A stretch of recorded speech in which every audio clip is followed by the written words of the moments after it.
विठ्ठल उमा फाउंडेशनचे विश्वस्त आज आपल्यासोबत आहेत आणि तुमचा आहे मृदगंध पुरस्कार 2024 म्हणजे 14वा मृदगंध पुरस्काराचं आयोजन होतं 26 नोव्हेंबरला संध्याकाळी 6 वाजता. राजन गावंड सर, नमस्कार, तुमचं मनपूर्वक स्वागत आणि अभिनंदन. या 14वा यशस्वी मृदगंध पुरस्कार तुमच्या हस्ते तुमच्या हातभाराने संपन्न होतो आहे. नेमकी विठ्ठल उमा फाउंडेशनशी तुम्ही जोडले कधी गेलात आणि काय त्यामागे भूमिका होती? खूप चांगला प्रश्न आहे, मला सांगायला आवडेल. विठ्ठल उमा फाउंडेशन हे मी जोडला गेलो म्हणण्यापेक्षा मी माझी नाळबाबांशी जोडली गेलेली आहे. म्हणजे 1981 साली शाहीर विठ्ठल उमाबांची माझी ओळख झाली आणि 81 साली मी सर्वसाधारणपणे काही छोट्या मोठ्या कार्यक्रमांचं निवेदन करायचो आणि त्यावेळेस दादांची माझी ओळख झाली. त्यांनी ऐकलं आणि त्यांना खूप आवडलं माझा आवाज, माझं बोलणं. तर मला ते म्हणाले, तू माझ्याबरोबर थांब. आणि मग त्यातून मला बरंचसं शिकायला मिळालं, शिकत गेलो. मला सांगण्यासारखी, या माणसाचं मोठेपण सांगण्यासारखी एक आठवण आहे माझ्याकडे. मला तुम्हाला ते सांगायला आवडेल की आवाज ऐकता ऐकता त्यांनी एक दिवस त्यांच्याकडे नागालँडचा कार्यक्रम आला, म्हणजे आंतरराज्य कल्चरल एक्सचेंज प्रोग्रामचा कार्यक्रम होता आणि त्या कार्यक्रमाला आपले INT अशोकजी परांजपे हे निवेदक म्हणून जाणार होते. मला कमलाकर सोनटकेंकडे मी म्हटलं, का दादा? नाही, तू चल. कमलाकर सोनटकेंकडे मला घेऊन गेले. त्यावेळेस ते सांस्कृतिक संचालक होते आणि सोनटके साहेबांनी त्यांनी सांगितलं की मला राजन गावंड निवेदक म्हणून पाहिजे.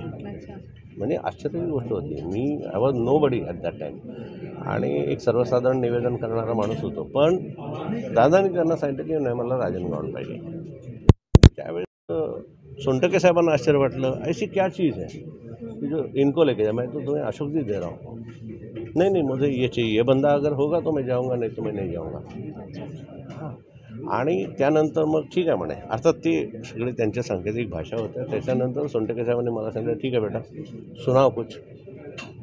मी आपलं तेव्हा पंकज उदासची मैफिल चालू होती आणि त्या मैफिलचा अल्फाज का सागर है, सुरों की मौज है वगैरे बोललो. सोनटके साहबाने ऐकलं, नहीं, आवाज़ अच्छा है, आवाज़ अच्छा, आवाज़ में दर्द है, लेकिन बेटा थोड़ा उर्दू सुधारना पड़ेगा, उसके लिए मैं तुम्हें सिखाऊंगा. बस एक बात है, आप जाओगे, ले जाओ इनको. झालं सँक्शन. I was surprise. अर्थात त्याच्या मागचं इंगित मला स्टेशनवर कळलं. तिसऱ्या दिवशी गाडी होती गिरी एक्सप्रेस. आम्ही स्टेशनवर पोचलो.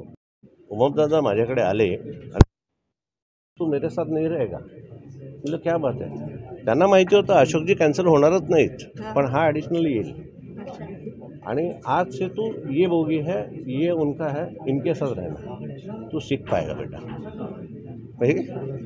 हे मोठे पण होतं. त्यांनी समजून घेतलं की हा अशोकजींबरोबर राहिला तर हा अधिक समृद्ध होईल आणि मी मागितल्यानंतर हा मला मिळेल. अशोकजी काही कॅन्सल होणार नाहीत, पण अशोकजींचं 21 दिवसाचं सान्निध्य असं मिळणार नव्हतं आणि ते 21 दिवस माझ्या आयुष्यात परिवर्तन करून गेले. तिथून तो दादांबरोबर मी राहिलो.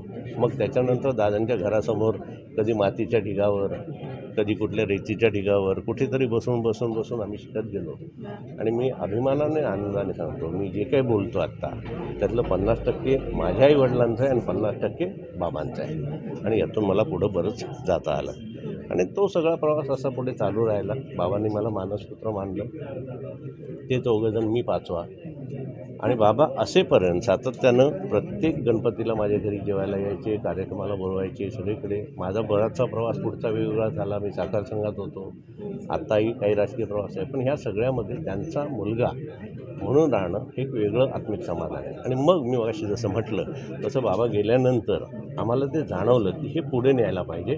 तेव्हा आम्ही तिघांनी बसून, म्हणजे नंदेश, मी आणि सरिता वहिनी, आम्ही विठ्ठल उमा फाउंडेशनची स्थापना केली आणि मग पुढचा प्रवास आपल्या सगळ्यांसमोर आहे. धन्यवाद. नेमकं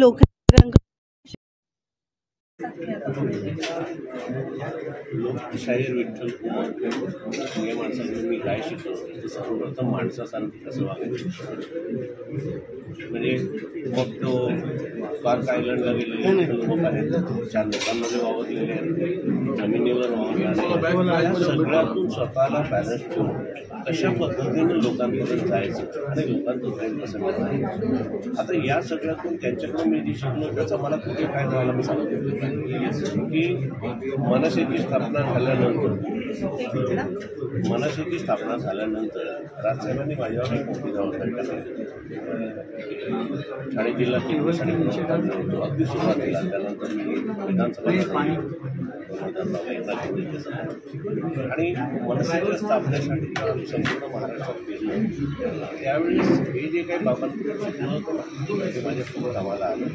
त्याचा प्रत्यय मी तुम्हाला सांगतो की साधारण 12 नंतर माझं काम थोडंसं कमी झालं. पण आज सुद्धा 10-12 वर्षांनंतर ज्या ज्या ठिकाणी मी गेलो होतो, ज्या ज्या ठिकाणी शिकलो होतो, तिथली सगळी माणसं आज नावाने मला ओळखतात, लक्षात ठेवतात, फोन येतात. मी तरी गेलो नाही तरी हे सगळं जे वागणं आहे, हे जगणं आहे, हे बाबांनी.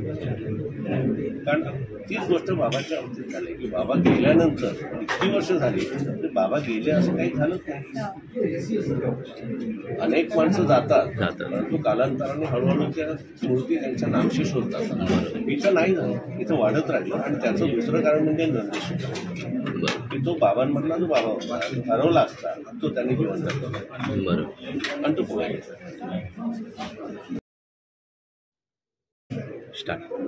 लोकशाही मिशन फाउंडेशनतर्फे मृदगंध पुरस्काराचं आयोजन तुम्ही करता. म्हणजे समाजातल्या सगळ्याच घटकांसाठी हा पुरस्कार, ज्यात त्यांनी चांगलं काम केलेलं आहे, उल्लेखनीय कार्य केलेलं आहे, त्यासाठी हा पुरस्कार दिला जातो. पण आता लोकशाही मिशन तुम्ही जसं म्हणाला पुढल्या पिढ्यांनी कळलं पाहिजे, तर त्यांचं कार्य सगळ्यांपर्यंत पोहोचलं पाहिजे आणि तळागाळातल्या सगळ्याच लोकांपर्यंत त्यांचं कार्य पोहोचलं पाहिजे. तर त्यासाठी काही विद्यापीठ असं तुम्ही उभारणार आहात किंवा बालरंगभूमीची जशी चळवळ सुरू आहे तशी लोककलेची चळवळ तुम्ही खूप चांगला प्रश्न आहे. कारण शाहीर विठ्ठल फाउंडेशन स्थापन केलं त्यावेळी सगळ्या गोष्टी मी बऱ्याचशा विचार केले की काय काय करायचं. त्याच्यामध्ये हा एक अतिशय महत्त्वाचा मुद्दा आहे. याचं कारण असं बघा, लोकसंगीत किंवा लोककला यांचं एक वैशिष्ट्य आहे. हे मी मला बाबांकडून शिकायला मिळालं. कारण त्यावेळेस सरोजिनी बाबा आणि त्यांचा संपर्क होता, त्यापासून मी बऱ्याच जवळ आलो. जगातलं कुठलंही संगीत घ्या, अगदी रॉक घ्या, पॉप घ्या, नाट्यसंगीत असेल, अशा प्रत्येक संगीतावर प्रत्येकाचा पाय चिरकेला जसा नाही किंवा प्रत्येकजण बोलेल असं नाही.